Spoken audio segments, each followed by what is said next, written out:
ठाण्यामध्ये विषय म्हणजे ठाणे शहराची झालेली बकाल अवस्था। ठाणे शहरामध्ये साधारण 250 ते 300 रुपये स्क्वेअर फुटाला घेऊन जे अनधिकृत बांधकामं होतात ती आहे।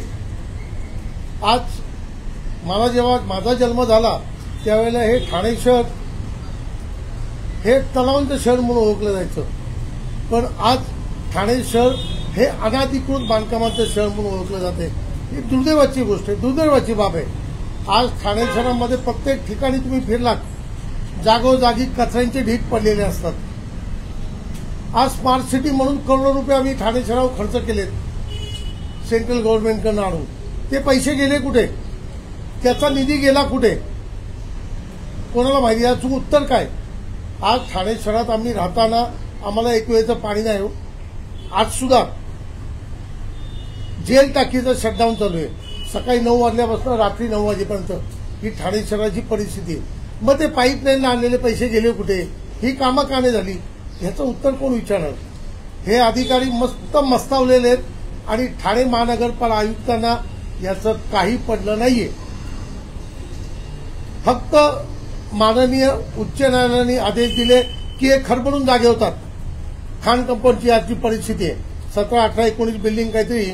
आज 2 महिने झाले ठाणे महानगरपालिकेचा एकही अधिकारी ऑफिसमध्ये कामावर नाही। कुठे गेलेत? खान कंपाऊंड। कुठे गेले? खान कंपाऊंड। मग या अनधिकृत बांधकामं झालीच कशी? या 7-7, 8-8 माळ्याच्या ज्या बिल्डिंग झाल्या तेव्हा ह्यांच्या डोळ्यावर पट्टी होती का ह्यांना दिसतच नव्हतं? म्हणजे नक्की काय होतं? हा प्रकार काय होता? हा ठाणे शहराला किंवा ठाणे शहराच्या नागरिकांना पडलेला प्रश्न आहे। ह्याच्यामध्ये मेलं कोण? ठाणेकर नगरी। ह्याच्यामध्ये मेलं कोण? गोरगरीब जनता, की ज्यांचे आज घोडबंदर सारख्या ठिकाणी, खड्ड्याच्या ठिकाणी, घोडबंदर सारख्या खड्ड्याच्या ठिकाणी करोडो रुपये देऊन सदनी कार किंवा फ्लॅट घेऊ शकत नाही। तो गोरगरीब माणूस आहे, सर्वसामान्य माणूस आहे। आज गिरणी कामगार तर नाही, पण रिक्षा चालवणार, टेम्पो चालवणार, तो तिथे मेला। मग ही ठाण्यातले सगळे जे अधिकारी आहेत हे झोपलेत का? ठाणे महानगरपालिकेत काम करताना अनधिकृत निष्कर्षण कारवाई निष्कर्षणची एक टीम आहे ठाणे महानगरपालिकेची। या टीमवर महिन्याला करोडो रुपये खर्च केले जातात। ती टीम काय करते? मग ते फक्त कलेक्शन करते, काय करते? त्यांच्याकडे आम्ही मागणी घेऊन गेलो। आज माझ्याच प्रभागाचं सांगतो, गेले 1 वर्ष झाले साकेत रोडला पोलीस ग्राउंडच्या बाजूला आरएमसी प्लांट आहे। हा आरएमसी प्लांट अनधिकृत आहे का अधिकृत आहे? मी त्यांना सांगतो अनधिकृत आहे, तोडा। आज तिथे स्ट्रक्चर होऊन 1 वर्षानंतर अनधिकृत प्लांट उभा राहिला।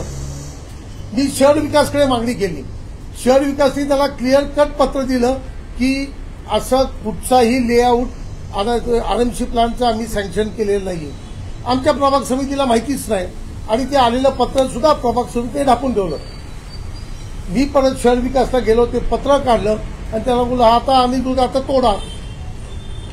ह्या अनधिकृतचे उपायुक्त आहेत पाटोळे साहेब।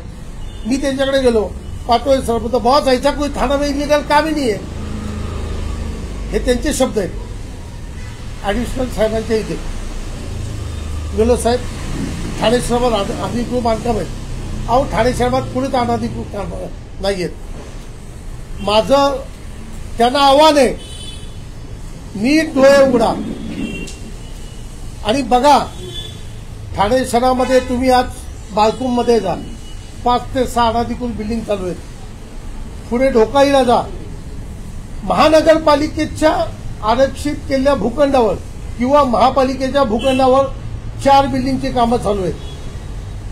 आज तुम्ही ठाणे शहराच्या बी कॅबिन सारख्या ठिकाणी जा, जिथे आपले मागी गणपती बसतो ना, मागी गणपती सगळ्यात ठाण्यातला उत्सव जुना होतो, तिथे 8 माळ्याचं बांधकाम चालू आहे, अनधिकृत बांधकाम चालू आहे। तुम्ही लोकमान्य नगरला जा, तुम्ही वर्तक नगरला जा, मग ही बांधकाम अधिकाऱ्यांना दिसतच नाही का नक्की काय प्रकार काय? हा प्रकार, ह्याला काय म्हणायचं? ठाण्याच्या अशा कुठच्या कानाकोपऱ्यात आपण गेल्यानंतर अनधिकृत बिल्डिंग्स नाहीयेत असं होणारच नाही।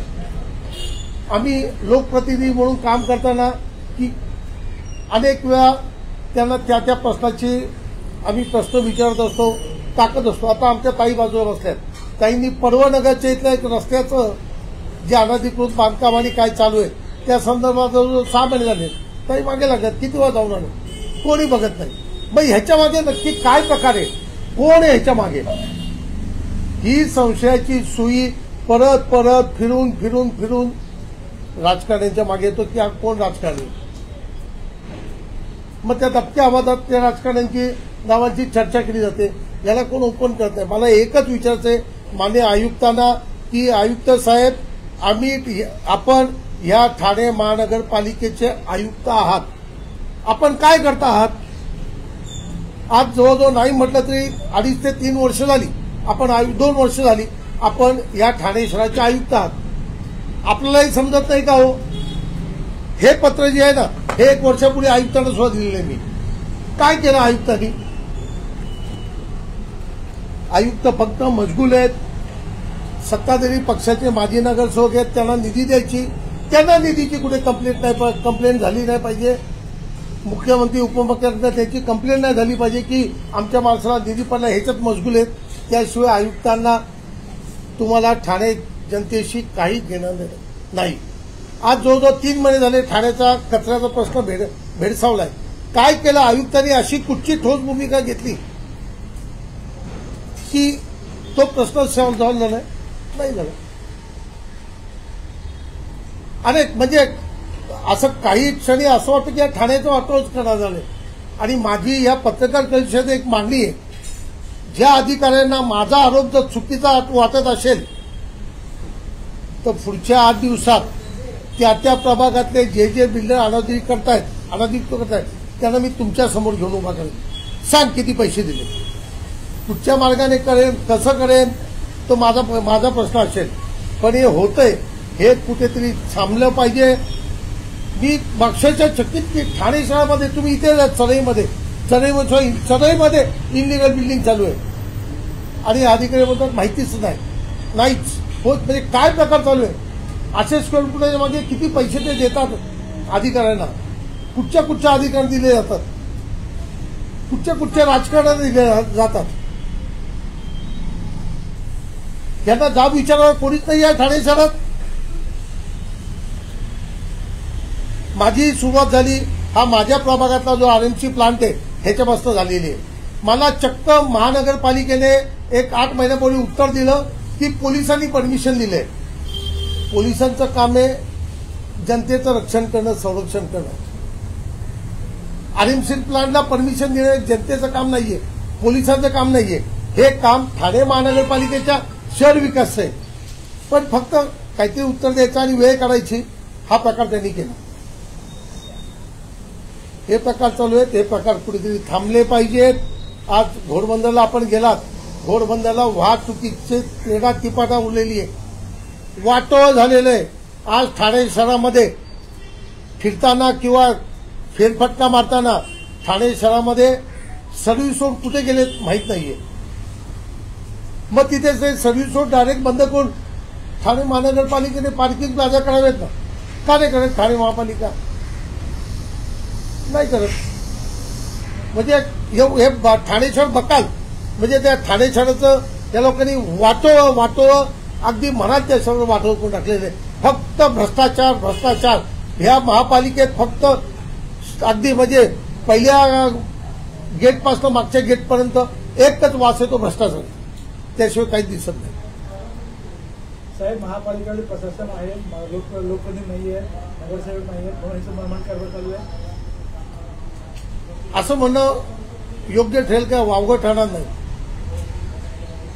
काय बघा, आता हीच मला काल आमच्या प्रवक्ते आहेत प्रदेशा परवा सांगत आहे, मग गेले हो मॅडम तुम्ही गेलात कुठे? आमच्या कार्यक्रमासाठी बोलवतो. तिला 2 तास लागले. ती हिरांदानी मिनोज पासून इथे आला. येते भाई. अगं म्हणलं तू नक्की येते का? मी कार्यक्रम घेऊन टाकू. नाही भाई येते. तिने 4 वेळा आम्हाला लोकेशन पाठवलं, ट्रॅफिकमधून पुढे जातो. ही परिस्थिती आहे ठाणे शहराची.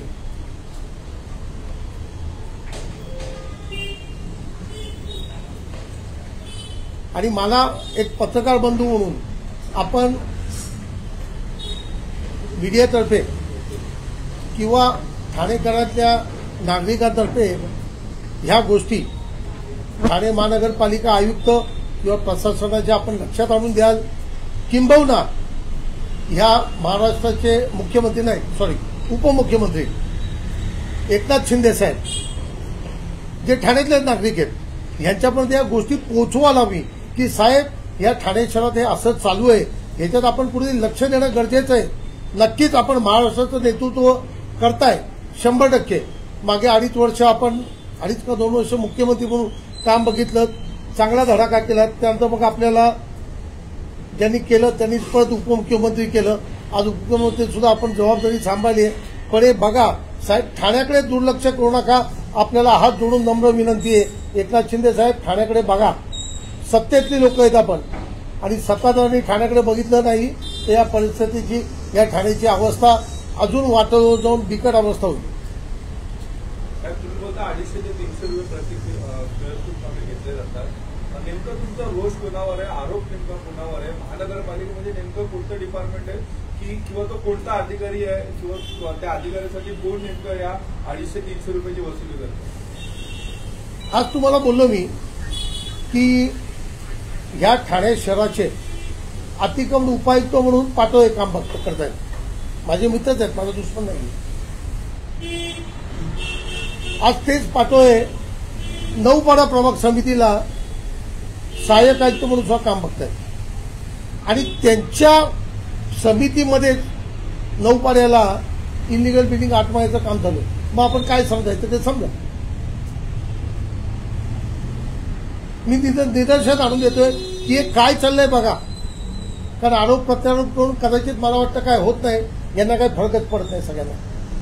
जो तो आपल्या खुर्च्या उभवतात. महानगरपालिकेची सेवा आहे. एक महानगरपालिकेचा बॉडीगार्ड असतो, गाडी असते, ड्रायव्हर असते आणि 2 पोलीस दिमाखीने असतात. चालू असतं, मस्त ऐश्वर्यात फिरतात. काही नाही, सकाळी येतात रुमाल पुसत, संध्याकाळी कुठे साहेब कुठे गेले, इलिगल बिल्डिंग. अहो पण इलिगल बिल्डिंग होतात कशा तुम्ही असताना? तुम्ही जर एवढे कार्यक्षम उपायुक्त, कार्यक्षम सहाय्यक आयुक्त म्हणून आहात, मग या होतातच कशा? आपण करताय काय? मग त्या होतात तेव्हा, कारण ही बिल्डिंग जी होणार आहे ते 6-7-8 महिन्यात होतात.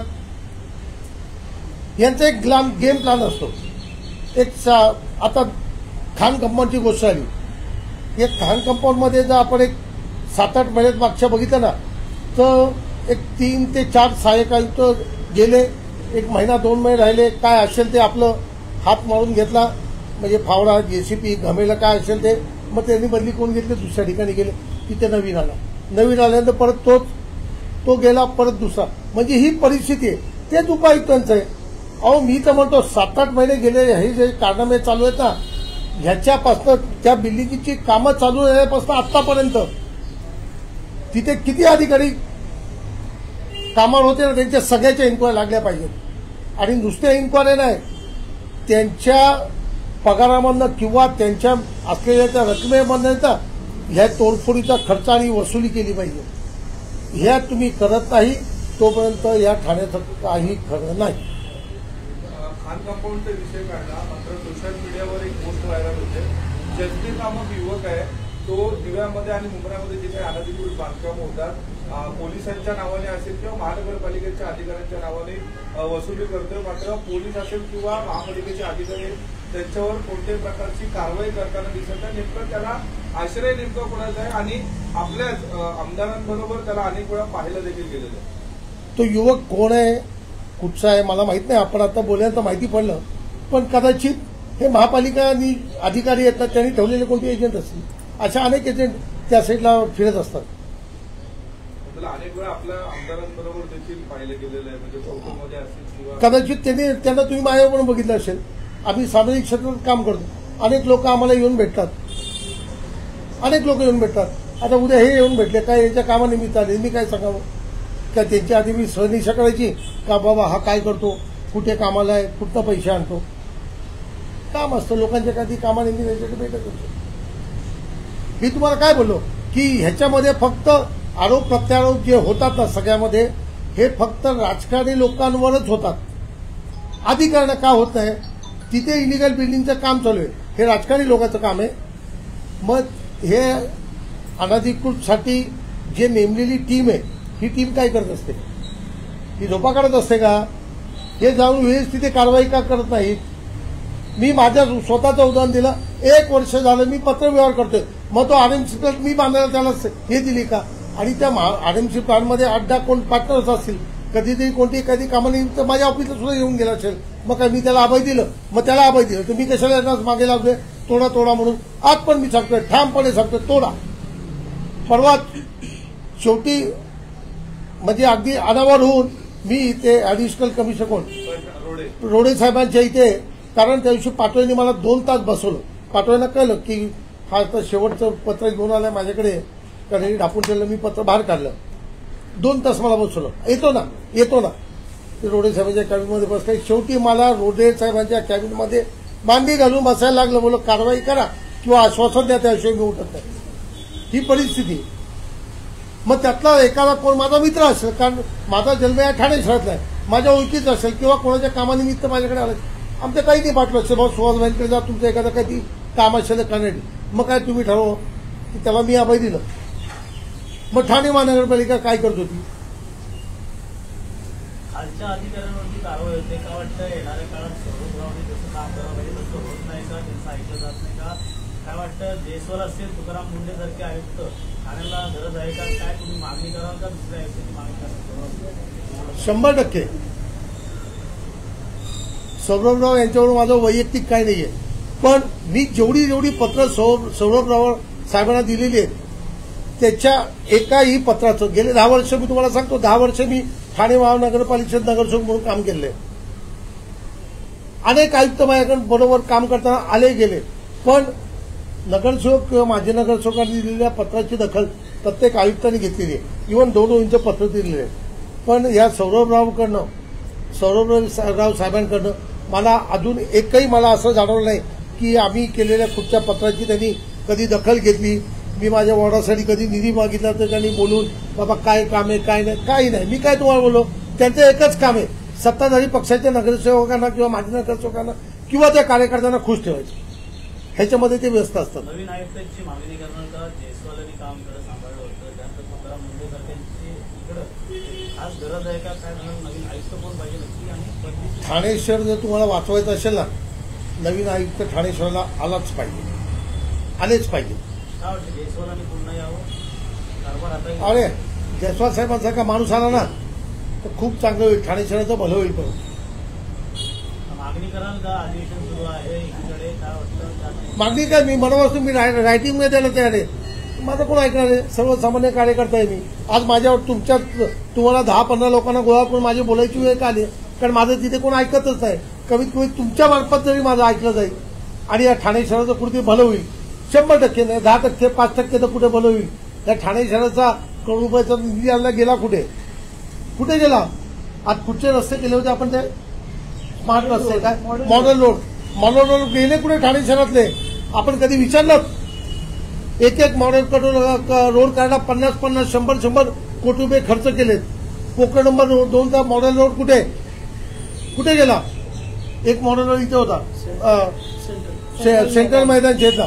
सेंट्रल मैदान क्षेत्र मॉडेल रोड मधलं एम जरी कुठे तिकडे सांगा, मी त्याला कायमचं राजकारण सोडून देईन.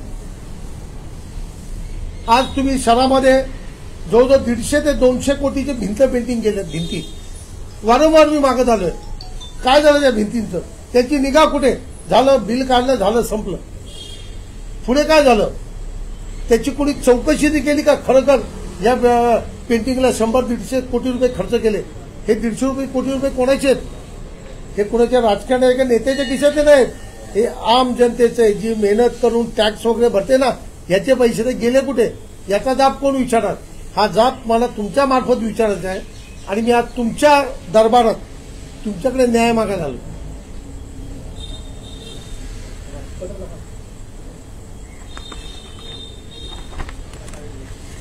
ठाणे शहरातील रस्ते असेल, डम्पिंग असेल, कचऱ्याची समस्या नक्कीच आहे. तुम्ही कचरा टाकला होता मुख्यालयाच्या समोर, मात्र आता सत्तेवर असणारे शिवसेने देखील अल्टिमेट दिले 8 जुलैला आपण ज्या भवनात कचरा टाकला सीपी तलावाचे त्याचं डम्पिंग पुन्हा नव्याने सुरू आहे. अहो मी तुम्हाला खरंच सांगतो साहेब, तुम्हाला खरंच सांगतो, उद्या मी एकदा कचरा देऊन टाकला. ऍक्च्युली तुम्हाला मी आज स्पष्ट सांगतो, तो कचरा नव्हता, ते फक्त भाजीपाल्याचे ते प्रतिमात्मक होतं. आणि महापालिका ही आमच्या दृष्टीने न्यायभवन आहे. ठाण्यातील जनतेच्या समस्या सोडवण्यासाठी त्या भवनात जावं लागतं. जो न्यायालयाचा दर्जा आहे ना, तो त्या महापालिकेचा दर्जा आहे.